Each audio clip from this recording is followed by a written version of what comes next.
Good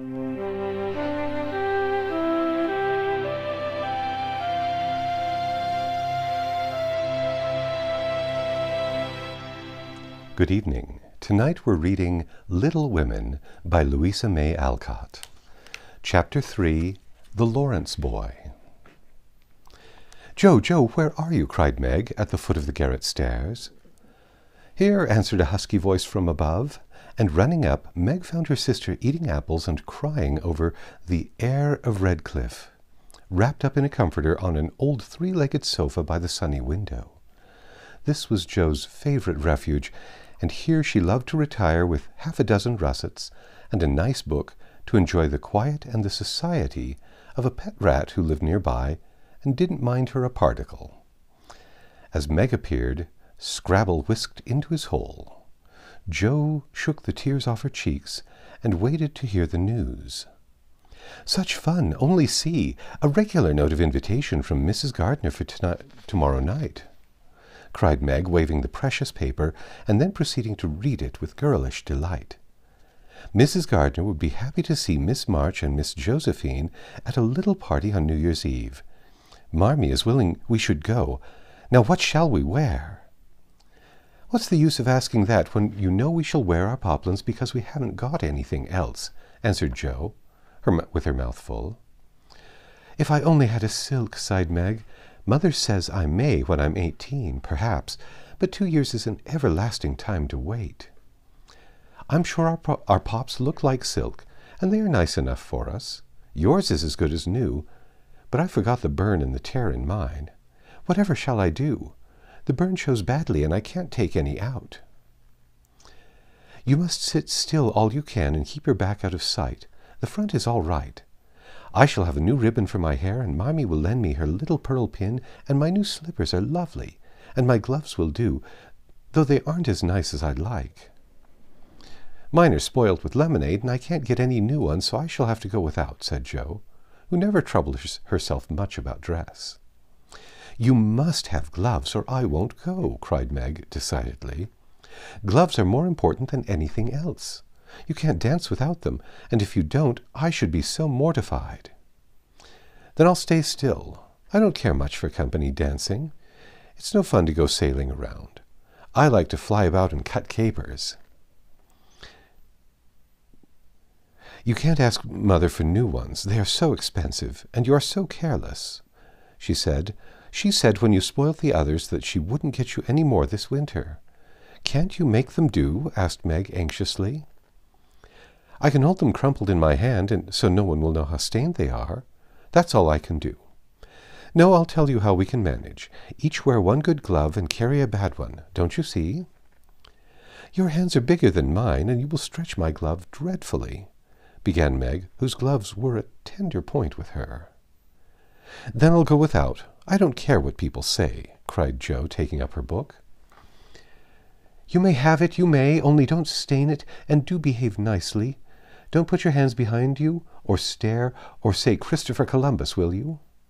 Don't worry about me. I'll be as prim as I can, and not get into any scrapes, if I can help it. Now go and answer your note, and let me finish this splendid story."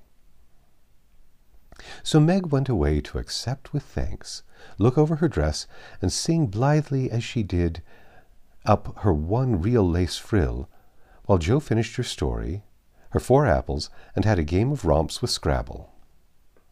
On New Year's Eve the parlor was deserted, for the 2 younger girls played dressing maids, and the 2 older were absorbed in the all-important business of getting ready for the party. Simple as the toilets were, there was a great deal of running up and down, laughing and talking, and at one time a strong smell of burnt hair pervaded the house. Meg wanted a few curls about her face, and Jo undertook to pinch the papered locks with a pair of hot tongs. "Ought they to smoke like that?" asked Beth, from her perch on the bed. "It's the dampness drying," replied Jo. "What a queer smell! It's like burnt feathers," observed Amy, soothing her own pretty curls with a superior air. "There now, I'll take off the papers, and you'll see a cloud of little ringlets," said Jo, putting down the tongs. She did take off the papers, but no cloud of ringlets appeared, for the hair came with the papers, and the horrified hairdresser laid a row of little scorched bundles on the bureau before her victim. "Oh, oh, oh, what have you done? I'm spoiled, I can't go. My hair, oh, my hair," wailed Meg, looking with despair at the uneven frizzle on her forehead. "Just my luck. You shouldn't have asked me to do it. I always spoil everything. I'm so sorry, but the tongs were too hot, and so I've made a mess," groaned poor Joe, regarding the black pancakes with tears of regret. "It isn't spoiled. Just frizzle it, and tie your ribbons so the ends come on your forehead a bit, and it will look like the last fashion. I've seen many girls do it," said Amy, consolingly. "Serves me right for trying to be fine. I wish I'd let my hair alone," cried Meg, petulantly. "So do I. It was so smooth and pretty, but it will soon grow out again," said Beth, coming to kiss and comfort the shorn sheep. After various lesser mishaps, Meg was finished at last, and by the united exertions of the family, Joe's hair was got up and her dress on. They looked very well in their simple suits, Meg in silvery drab with a blue velvet snood, lace frills, and the pearl pin, Joe in maroon with a stiff, gentlemanly linen collar and a white chrysanthemum or two for her only ornament. Each put on the one nice, light glove and carried the other soiled one, and all pronounced the effect quite easy and fine. Meg's high-heeled slippers were very tight and hurt her, though she would not own it, and Joe's 19 hairpins all seemed stuck straight into her head, which was not exactly comfortable. But, dear me, let us be elegant or die. "Have a good time, dearies," said Mrs. March as the sisters went daintily down the walk. "Don't eat much supper and come away at 11 when I send Hannah for you." As the gate clashed behind them, a voice cried from the window, Girls, have you both got nice pocket handkerchiefs?" Yes, spandy nice," said, "and Meg has cologne on hers," cried Joe, adding with a laugh as they went on, "I do believe Marmee would ask that if we were all running away from an earthquake." "It is one of her aristocratic tastes, and quite proper, for a real lady is always known by neat boots, gloves, and handkerchief," replied Meg, who had had a good many little aristocratic tastes of her own. "Now don't forget to keep the bad breath out of sight, Joe. Is my sash right? And does my hair look very bad?" said Meg as she turned from the glass in Mrs. Gardner's dressing-room after a prolonged prink. "I know I shall forget. If you see me doing anything wrong, just remind me by a wink, will you?" returned Joe, giving her collar a twitch and her hair a hasty brush. "No, winking isn't ladylike. I'll lift my eyebrows if anything is wrong, and not if you are all right. Now, hold your shoulders straight and take short steps, and don't shake hands if you are introduced to anyone. It isn't the thing." "How do you learn all the proper ways? I never can. Isn't that music gay?" Down they went, feeling a trifle timid, for they seldom went to parties, and, informal as this little gathering was, it was an event to them. Mrs. Gardner, a stately old lady, greeted them kindly and handed them over to the eldest of her 6 daughters. Meg knew Sally, and was at her ease very soon. But Joe, who didn't care much for girls or girlish gossip, stood about with her back carefully against the wall, and felt as much out of place as a colt in a flower garden. Half a dozen jovial lads were talking about skates in another part of the room, and she longed to go and join them, for skating was one of the joys of her life. She telegraphed her wish to Meg, but the eyebrows went up so alarmingly that she dared not stir. No one came to talk to her, and one by one the group near her dwindled away until she was left alone. She could not roam about and amuse herself, for the burnt breadth would show. So she stared at people rather forlornly until the dancing began. Meg was asked at once, and the tight slippers tripped about so briskly that none would have guessed the pain their wearer suffered smilingly. Joe saw a big red-headed youth approaching her corner, and fearing he meant to engage her, she slipped into a curtained recess, intending to peep and enjoy herself in peace. Unfortunately, Another bashful person had chosen the same refuge, for as the curtain fell behind her, she found herself face to face with the Lawrence boy. "Dear me, I didn't know anyone was here," stammered Jo, preparing to back out as speedily as she had bounced in. But the boy laughed and said pleasantly, though he looked a little startled, "Don't mind me. Stay if you like." "Shan't I disturb you?" "Not a bit. I only came here because I don't know many people, and I felt rather strange at first, you know." "So did I. Don't go away, please, unless you'd rather." The boy sat down again and looked at his pumps until Jo said, trying to be polite and easy, "I think I've had the pleasure of seeing you before. You live near us, don't you?" "Next door," and he looked up and laughed outright, for Jo's prim manner was rather funny when he remembered how they had chatted about cricket when he had brought the cat home. That put Jo at her ease, and she laughed too, as she said in her heartiest way, "We did have a good time over your nice Christmas present." "Grandpa sent it." "But you put it into his head, didn't you now?" "How is your cat, Miss March?" asked the boy, trying to look sober while his black eyes shone with fun. "Nicely, thank you, Mr. Lawrence. But I'm not Miss March. I'm only Jo," returned the young lady. "I'm not Mr. Lawrence. I'm only Laurie." "Laurie Lawrence? What an odd name." "My first name is Theodore, but I don't like it, for the fellows call me Dora, so I made them say Laurie instead." "I hate my name, too. So sentimental. I wish everyone would say Jo instead of Josephine." "How did you make the boys stop calling you Dora?" "I thrashed them." "I can't thrash Aunt March, so I suppose I shall have to bear it." And Jo resigned herself with a sigh. "Do you like parties?" she asked in a moment. "Sometimes. You see, I've been abroad a good many years and haven't been in company enough yet to know how you do things here." "Abroad?" cried Jo. "Oh, tell me about it. I love dearly to hear people describe their travels." Laurie didn't seem to know where to begin, but Jo's eager question soon set him going, and he told her how he had been at school in Vevey, where the boys never wore hats, and had a fleet of boats on the lake, and for holiday fun went on walking trips about Switzerland with their teachers. "Don't I wish I'd been there!" cried Jo. "Did you go to Paris?" "We spent last winter there." "Can you talk French?" "We were not allowed to speak anything else at Vevey." "Do say something. I can read it, but can't pronounce." "Quel nom a cette jeune demoiselle et les pantoufles jolies," said Laurie good-naturedly. "How nicely you do it.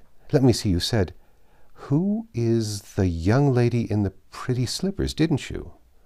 "Oui, mademoiselle." "It's my sister Margaret, and you knew who it was. Do you think she is pretty?"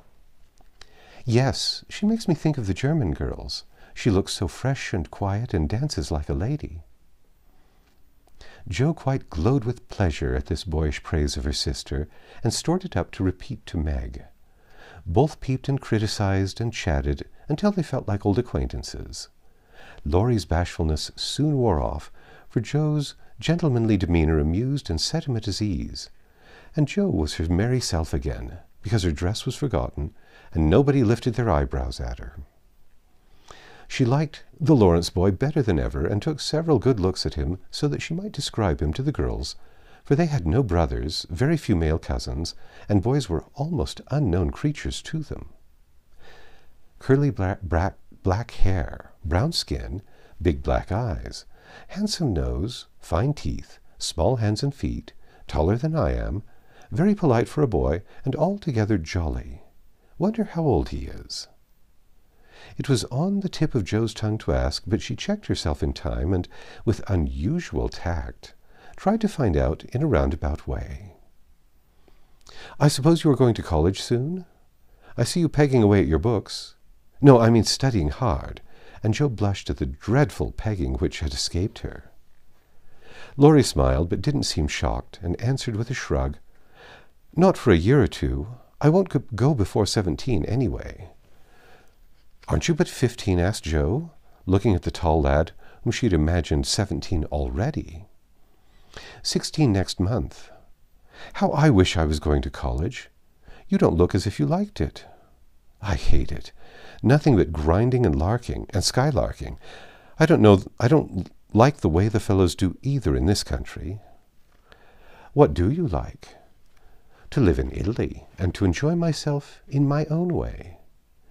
Joe wanted very much to ask what his own way was, but his black brows looked rather threatening as he knit them, so she changed the subject by saying, as her foot kept time, "That's a splendid piano in the next room. Why don't you go and try it?"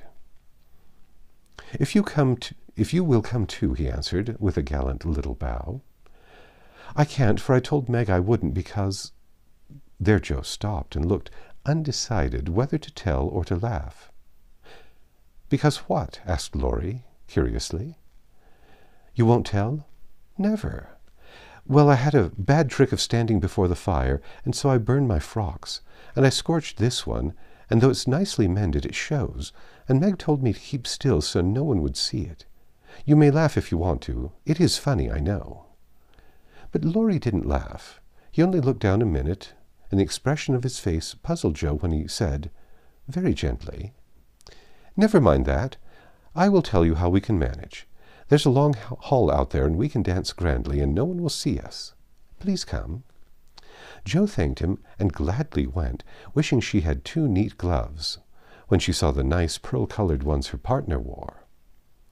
When the music stopped, they sat down on the stairs to get their breath, and Laurie was in the midst of an account of a students' festival at Heidelberg, when Meg appeared in search of her sister. She beckoned, and Joe reluctantly followed her into a side room, where she found her on a sofa, holding her foot and looking pale. "I've sprained my ankle. That stupid high heel turned and gave me a sad wrench. It aches so I can hardly stand, and I don't know how I'm ever going to get home," she said, rocking to and fro in pain. "I knew you'd hurt your feet with those silly shoes. I'm sorry, but I don't see what you can do except get in a carriage or stay here all night," answered Joe, softly rubbing the poor ankle as she spoke. "I can't have a carriage without it costing ever so much. I dare say I can't get one at all, for most people come in their own, and it's a long way to the stable and no one to send." "I'll go." "No, indeed. It's past 9 and dark as Egypt. I can't stop here, for the house is full. Sally has some girls staying with her. I'll rest until Hannah comes and then do the best I can." "I'll ask Laurie. He will go," said Joe, looking relieved as the idea occurred to her. "Mercy, no, don't tell or ask anyone. Get my rubbers and put these slippers with our things. I can't dance any more, but as soon as supper is over, watch for Hannah and tell me the minute she comes." "They're going out to supper now. I'll stay with you. I'd rather." "No, dear, run along and bring me some coffee. I'm so tired I can't stir." So Meg reclined with rubbers well hidden, and Joe went blundering away to the dining room, which she found after going into a china closet and opening the door of a room where old Mr. Gardiner was taking a little private refreshment. Making a dart at the table, she secured the coffee, which she immediately spilled, thereby making the front of her dress as bad as the back. "Oh dear, what a blunderbuss I am!" exclaimed Joe, finishing Meg's glove by scrubbing her gown with it. "Can I help you?" said a friendly voice, and there was Laurie, with a full cup in one hand and a plate of ice in the other. "I was trying to get something for Meg, who is very tired, and someone shook me, and here I am in a nice state," answered Joe, glancing dismally from the stained skirt to the coffee-colored glove. "Too bad. I was looking for someone to give this to. May I take it to your sister?" "Oh, thank you. I'll show you where she is. I don't offer to take it myself, for I should only get into another scrape if I did." Joe led the way, and, as if used to waiting on ladies, Laurie drew up a little table, brought a second installment of coffee and ice for Joe, and was so obliging that even particular Meg pronounced him a nice boy. They had a merry time over the bonbons and mottos, and were in the midst of a quiet game of buzz with 2 or 3 other young people who had strayed in, when Hannah appeared. Meg forgot her foot and rose so quickly that she was forced to catch hold of Joe, with an exclamation of pain. "Hush, don't say anything," she whispered, adding aloud, "It's nothing. I turned my foot a little, that's all," and limped upstairs to put her things on. Hannah scolded, Meg cried, and Jo was at her wit's end until she decided to take things into her own hands. Slipping out, she ran down and, finding a servant, asked if he could get her a carriage. It happened to be a hired waiter who knew nothing about the neighborhood, and Jo was looking round for help when Laurie, who had heard what she said, came up and offered his grandfather's carriage, which had just come for him, he said. "It's so early, you can't mean to go yet," began Jo, looking relieved, but hesitating to accept the offer. "I always go early. I do, truly. Please let me take you home. It's all on my way, you know. And it rains, they say." That settled it, and, telling him of Meg's mishap, Jo gratefully accepted and rushed up to bring down the rest of the party. Hannah hated rain as much as a cat does, so she made no trouble, and they rolled away in the luxurious close carriage, feeling very festive and elegant. Laurie went on the box so Meg could keep her foot up, and the girls talked over their party in freedom. "I had a capital time. Did you?" asked Jo, rumpling up her hair and making herself comfortable. "Yes, until I hurt myself. Sally's friend, Annie Moffat, took a fancy to me and asked me to come and spend a week with her when Sally does. She is going in the spring when the opera comes, and it will be perfectly splendid, if Mother only lets me go," answered Meg, cheering up at the thought. "I saw you dancing with the red-headed man I ran away from. Was he nice?" "Oh, very. His hair is auburn, not red, and he is very polite." "He looked like a grasshopper in a fit. Laurie and I couldn't help laughing. Did you hear us?" "No, but it was very rude. What were you about all that time hidden away there?" Jo told her adventures, and by the time she had finished, they were at home. With many thanks, they said good night and crept in, hoping to disturb no one. But the instant their door creaked, two little caps bobbed up, and two sleepy but eager voices cried out, "Tell about the party! Tell about the party!" With what Meg called a great want of manners, Jo had saved some bonbons for the little girls, and they soon subsided after hearing the most thrilling events of the evening. "I declare it really seems like being a fine young lady to come home from the party in a carriage and sit in my dressing gown with a maid to wait on me," said Meg, as Jo bound up her foot with arnica and brushed her hair. "I don't believe fine young ladies enjoy themselves a bit more than we do, in spite of our burnt hair, old gowns, one glove apiece, and tight slippers that sprain our ankles when we are silly enough to wear them." And I think Jo was quite right. That's the end of Chapter 3. Join us tomorrow, and we'll read Chapter 4, Burdens.